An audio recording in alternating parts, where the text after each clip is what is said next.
بہت دور ایک وادی تھی جسے نوری پہاڑ کہا جاتا تھا۔ اس وادی میں سرسبز درخت اور چمکتے پھول ہوا کرتے تھے اور ہوا میں پھول بکھیرتے تھے۔ اسی وادی میں ایک خوبصورت پری رہتی تھی جس کا نام الونا تھا۔ الونا کا دل بہت نرم اور محبت سے بھرپور تھا۔ ہر کوئی اسے مسکراہٹوں کی شہزادی کہا کرتا تھا۔ الونا کو کھانا پکانا بچپن سے ہی بہت پسند تھا، مگر اس کا سب سے خاص ہنر فرینچ فرائز بنانے میں تھا۔ اس کے فرائز صرف لذیذ نہیں، جادو سے بھرے ہوئے ہوتے تھے۔ جو کوئی بھی ان فرائز کو کھاتا تھک کر بھی خوش ہو جاتا، دل کا بوجھ ہو تو وہ بھی ہلکا پڑ جاتا۔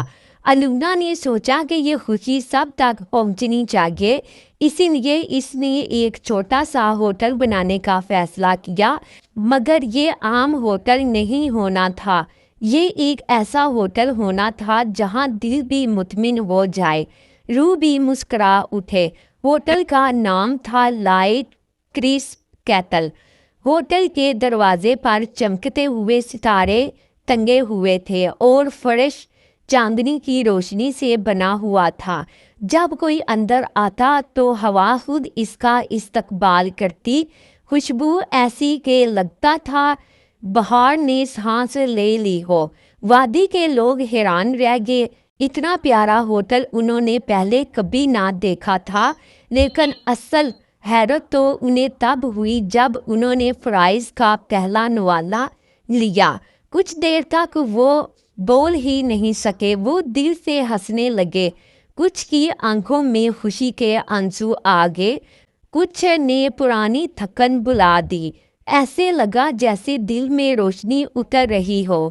ہوٹل دنوں میں مشہور ہو گیا، دور دور سے مسافر آنے لگے، تھکے ہوئے، اداس، اکیلے لوگ۔ سب کو یہاں بیٹھنے میں سکون ملنے لگا، کیونکہ الونا صرف کھانا نہیں دیتی تھی، وہ مسکراہٹ بھی دیتی تھی۔ اس ہاتھ میں فرائز اور دل میں محبت ہوتی۔